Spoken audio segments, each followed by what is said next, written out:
नमस्ते दोस्तों, बी ए turtle trading और इन्वेस्टिंग में आपका स्वागत है। तो आज के इस वीडियो में अपन डिस्कस करने वाले हैं मार्केट कैसे चाल चल रहा है, मार्केट क्या अभी इस लेवल से रिवर्स हो सकता है और अगर हो सकता है तो क्या रीजंस हो सकते हैं और कहाँ ये अपना सपोर्ट बना रहा है। तो चलिए देखते हैं और साथ ही साथ में हम देखेंगे नैरो रेंज से जो स्टॉक ब्रेकआउट हुए हैं उनको भी, जो हमारे स्कैनर पीकेएस से शॉर्टलिस्ट हुए हैं उसको हम इसमें डिस्कस करेंगे। तो चलिए अपन देखते हैं मार्केट को। पहले निफ्टी देखिए अभी बहुत इंपॉर्टेंट पॉइंट पे आके रुका हुआ है। अब यहाँ पे देखेंगे तो यहाँ का जो हाई है उसके आसपास में है, साथ ही में अपने 200 ईएमए डेली के 200 ईएमए के पास में भी आके रुका हुआ है। आज यहीं पे रुका है और केवल रुका नहीं है, अगर आप 5 मिनट के चार्ट में देखेंगे तो 11:30 से लेके पूरे 3 से 4 घंटे तक अभी ये इसी रेंज में रहा है। अभी मैं 5 मिनट का आपको चार्ट निकाल के दिखाता हूँ। उसमें अगर आप देखेंगे, ये देखिए आज का दिन में जो फॉल हुआ है वो इस 11:20 11:30 तक फॉल हुआ, उसके बाद से कंटिन्यूअसली मार्केट इसी रेंज में घूम रहा है। अब यहाँ पे क्या प्रोबेबिलिटी हमारे पास हो सकती है, एक रेंज बन गई है यहाँ पे। मार्केट बॉटम की तरफ भी अगर ओपन होता है तो एक बार इस रेंज को टच करने आएगा और अगर टॉप की तरफ ओपन होता है तब भी एक बार इस रेंज को टच करने आएगा। फिर यहाँ पे अगर रेंज में ही ओपन हुआ तो फिर तो अगेन कंसोलिडेशन स्टार्ट हो जाएगा और जिधर रेंज ब्रेक करेगा उधर की तरफ मूवमेंट स्टार्ट हो जाएगा। और कल क्योंकि फ्राइडे है तो फ्राइडे को मार्केट ट्रिप भी करता है, तो हो सकता है कि एक बार नीचे की तरफ या वीपर की तरफ ट्रेप करे और फिर दूसरी तरफ मूवमेंट स्टार्ट करे। तो कल हमें बहुत कॉशियस होकर ट्रेड करना है। साथ ही हम इसमें स्टॉक वीडियो में डिस्कस करने वाले हैं नैरो रेंज, जो हमारा स्कैनर है PKS 006 narrow range breakout scanner. Daily chart में जो भी स्टॉक्स नैरो रेंज बनाते हैं वो स्टॉक्स इस स्कैनर से हमारे शॉर्टलिस्ट हो जाते हैं और जो ब्रेकआउट करते हैं उसको ये शो करता है। तो आज जो तीन स्टॉक इसमें शॉर्टलिस्ट हुए हैं, AU small finance bank, Nestle India limited और Crompton Greaves consumer electric limited. तो इसमें ऊपर की तरफ ब्रेकआउट करेगा या नीचे की तरफ ब्रेकडाउन करेगा, दोनों तरह के स्टॉक शॉर्टलिस्ट होते हैं। ऊपर की तरफ इसमें जैसे पॉजिटिव रिटर्न है तो आपके ये ऊपर की तरफ ब्रेकआउट हुआ है और ये जो नेगेटिव रिजल्ट वाले हैं वो नीचे की तरफ ब्रेकडाउन हुए हैं। तो चलिए इन तीनों के चार्ट देखते हैं। तो हम ओपन कर लेते हैं ये। यहाँ पे देखेंगे कि क्रॉम्पटन एयू और नेस्ले, एयू बैंक मैंने जोड़ लिया है, नेस्ले इंडिया जोड़ लिया है और क्रॉम्पटन जोड़ लिया, तीनों को अपन ओपन करके देखते हैं। तो पहले मैं डेली चार्ट आपको दिखा देता हूँ क्योंकि ये स्कैनर डेली चार्ट का स्कैनर है। अब इसमें ऐसा क्यों हुआ है और ये स्कैन में क्यों आया है हमारे, तो देखिए ये एक कैंडल थी, इसके अंदर में ये कैंडल बनी और उसके अंदर में ये कैंडल बनी। अब चाहे तो ये एक दिन के बने मतलब हम कह सकते हैं कि ये कैंडल क्या बनी, इनसाइड कैंडल बनी है और ये इसके इनसाइड बनी है और ये इनसाइड बनी है, तो ये 3 दिन का एक पैटर्न बन गया है। तो ये स्टॉक हमें इस लेवल पे हमारे स्कैनर पे आ गया था 24,109 के लेवल पे।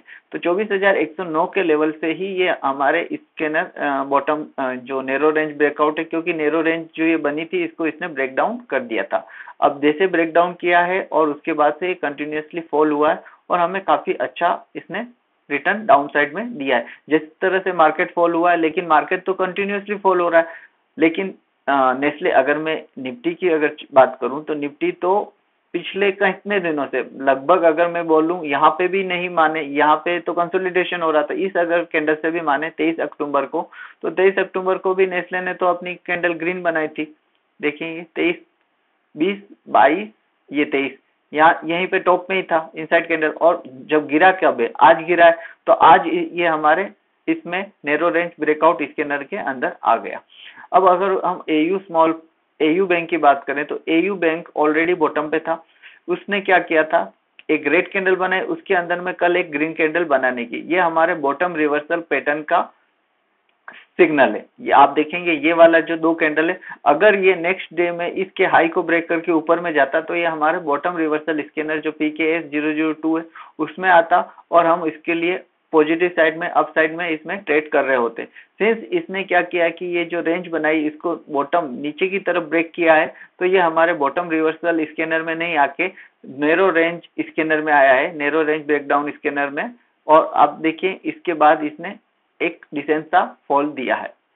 तीसरा स्टॉक आया है हमारा क्रॉम्पटन। ये जस्ट एक लिमिट पे ही था और ये स्कैनर में कुछ पॉइंट के कारण ही हमारे स्कैनर में आया है, और या तो फिर कुछ कैलकुलेशन की एरर के कारण आया है। आप देखेंगे इसका जो हाई है, इस वाली कैंडल का हाई है, वो हाई है आपका 287.45 और आज का जो क्लोजिंग हुआ है 287.40 पे। तो जो एक्चुअल क्लोजिंग है, अगर मैं 5 मिनट के चार्ट में देखूं तो जो एक्चुअल क्लोजिंग हुई थी वो इससे थोड़ी सी ऊंचे ऊपर हुई थी। अगर आप देखेंगे क्लोजिंग, ये क्लोजिंग है, और एक क्लोजिंग होती है आपकी किस बेसिस पे होती है, जो कि कैलकुलेशन के बेसिस पे होती है। तो आप देखेंगे कि यहाँ पे जो क्लोजिंग बता रखी है वो बता रखी है इसने 287.65, इसलिए ये स्कैनर हमारे स्टॉक हमारे स्कैनर में आया 65 पे, और वो हमारा जो हाई था वो 45 था। तो हल्की सी 0.5 15 पैसे की कैलकुलेशन के कारण ये आया।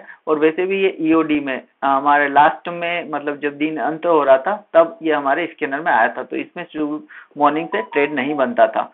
और जो आपका ट्रेड बना था एक्चुअल में वो नेस्ले में बना था। नेस्ले में अगर मैं आपको अगेन लेवल दिखाऊं डेली चार्ट में, तो डेली चार्ट में आपके लेवल थे ये वाले लेवल।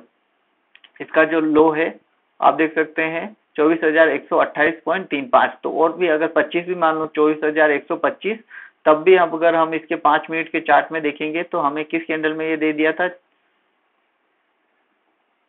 24,125 की बात करूं मैं, तो इसका जो लो है इस वाली कैंडल में हमें ये इसने दे दिया था। और इस कैंडल के बाद आप देख सकते हैं कि काफी डिसेंट सा फॉल इसमें आया है और अंत तक ये नीचे ही गिरा है।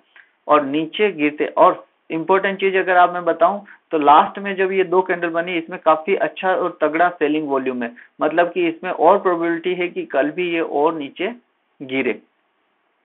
सिंस कि निफ्टी एक अपने इंपॉर्टेंट सपोर्ट पे है, जैसा कि हमने वीडियो के शुरुआत में ही बात की थी 200 EMA के सपोर्ट पे, साथ ही ये जो प्रीवियस हाई बनाया था यहाँ पे, तो यहाँ से अगर निफ्टी रिवर्स होता है तो बॉटम से जो रिवर्स हो रहे हैं स्टॉक उसमें हमें, और जो कल अगर रिवर्सल में जो स्टॉक्स आते हैं उनमें हम अगर पोजीशन बनाते हैं तो वो निफ्टी के साथ साथ ही हमें फायदा देंगे। जैसे जिस तरह से निफ्टी यहाँ से अगर रिवर्स होती है और ऊपर की तरफ जाती है तो वो स्टॉक्स भी यहाँ से रिवर्स होंगे, और अगर निफ्टी यहाँ से रिवर्स नहीं होती है तो हमें प्रिकॉशन रखना है और सेलिंग साइड में ही बने रहना है। तो जब तक कि रिवर्सल का कंफर्मेशन ना दे, कंफर्मेशन के लिए या एक तो यहाँ पे इसको एक छोटा कैंडल बनाना चाहिए, या फिर कल की कैंडल इस वाले जो रेड कैंडल है इसके हाई के ऊपर निकल जाए और इसके यहीं पे रहेगी। अगर कल की कैंडल यहाँ पे बने और इसी के हाई के नीचे ही अगर क्लोज हो जाती है तब हम इसको रिवर्सल कंसीडर नहीं कर पाएंगे, क्योंकि उसके नेक्स्ट डे अगर उससे ऊपर निकलती है कैंडल तभी हम उसमें रिवर्सल को कंफर्म कर पाएंगे। तो आई थिंक ये वीडियो आपको पसंद आएगा। वीडियो पसंद आए तो वीडियो को लाइक करें, चैनल को सब्सक्राइब करें, और स्कैनर आप अगर यूज करना चाहते हैं नैरो रेंज ब्रेकआउट स्कैनर या बॉटम रिवर्सल स्कैनर, तो मैं लिंक डिस्क्रिप्शन में दूंगा, आप वहां से इसको ले सकते हैं। Thanks for watching.